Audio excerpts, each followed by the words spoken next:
একটু বলি, মিথিলা কিন্তু বগুড়াতেই ছিল। মিথিলা তার বগুড়া ছিল, বগুড়া থেকে মিথিলাকে টর্চার করে, আপনারা ভিডিও ফুটেজ দেখবেন, টর্চার করে ওনাকে বের করে দেওয়া হয়েছে।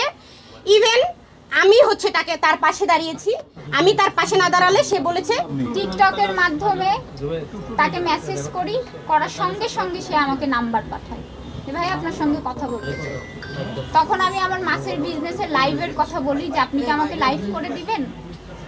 আপনার নিলয় আলমগীর ওয়াইফ উনি করতো, পরে ওনার আমি চিন্তা করলাম উনিও তো ভাইরাল পারসন, তাহলে ওনাকে বলি, তো উনি রাজি হয়ে বললো কি যে তাহলে তুমি আমার অফিসে আসো। আমি চিন্তা করলাম আমি একটা মেয়ে মানুষ একা একা অফিসে যাব। সেখান থেকে 2 মাস আমার একটা প্রবলেম, অন্য পারিবারিক একটা প্রবলেমের কারণে আমি তার কাছে কথা বলি যে ভাইয়া আপনার সাথে আমি একটু কথা কান্নাকাটি করি যে এরকম আমার একটা প্রবলেম হয়েছে, আপনি কি আমাকে হেল্প করতে পারেন, তুমি অফিসে আসো।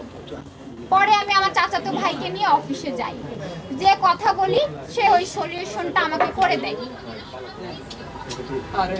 সে করে দেওয়ার পরে আস্তে আস্তে তার সাথে আমার ফোনে কথা হতে থাকে, কথা হতে হতে ভালো একটা ফ্রেন্ডলি সম্পর্ক হয়।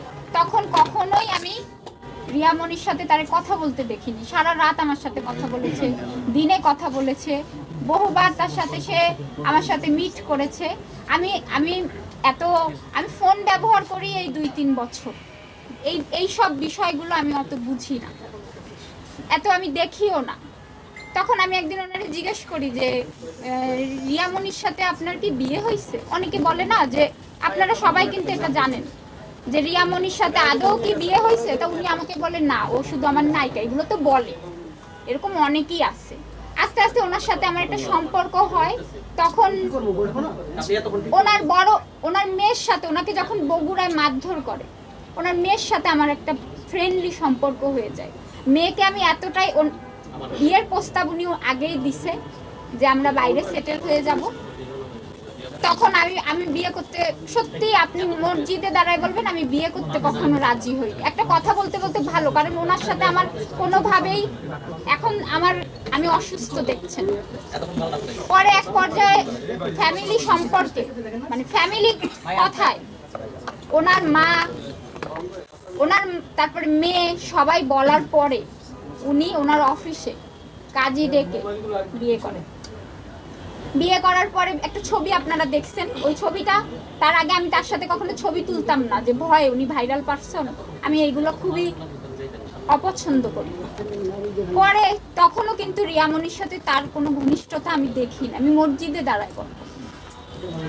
পরে উনি তো নামাজও পড়ে না ঠিক মতো, ওনার কথা কতটা আপনারা বিশ্বাস করেন জানি না, আমরা বিশ্বাস করি না ওনার কথা, আপনি বলেন।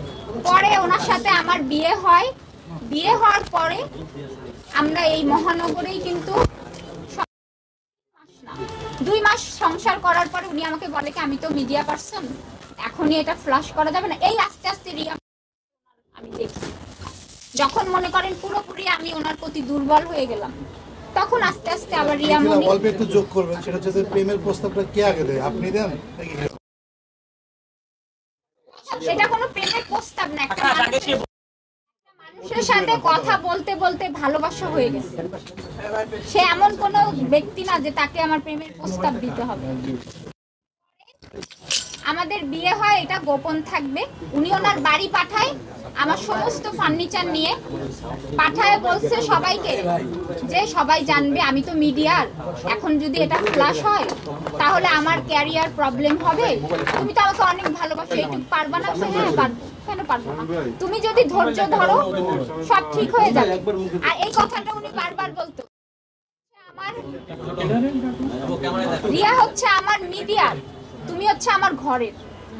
তার বাড়ি আমারে নিয়ে রাখে, বাড়ি রাখার পরে এক পর্যায়ে রিয়া, একদিন আমি তাকে তার মেয়ে কান্নাকাটি করছিল, দাদির সাথে ঝগড়া হয়েছে, তা আমি বলছি কি এরকম মেয়ে কান্নাকাটি করলে আমি কিন্তু এখানে থাকতে পারবো না। তখন এই মেসেজটা রিয়া পেয়ে যায়, ও কোরআন শরীফ ছুঁয়ে বলুক, এই মেসেজটা পাওয়ার পরে ফোনে ওর সাথে আমার বোঝে নিত, সেও আমাকে অ্যাটাক করে, আমিও করি, দুইজন কথা কাটাকাটি আমাদের হয়। পরবর্তীতে ও জানার পরে ও কিন্তু বগুড়ায় যায়, যে আমাকে দেখে। তারপরে আলমের সাথে ওর আমার রূপটা আস্তে আস্তে, আমার কিছু কিছু কথায় আমার খারাপ লাগে যে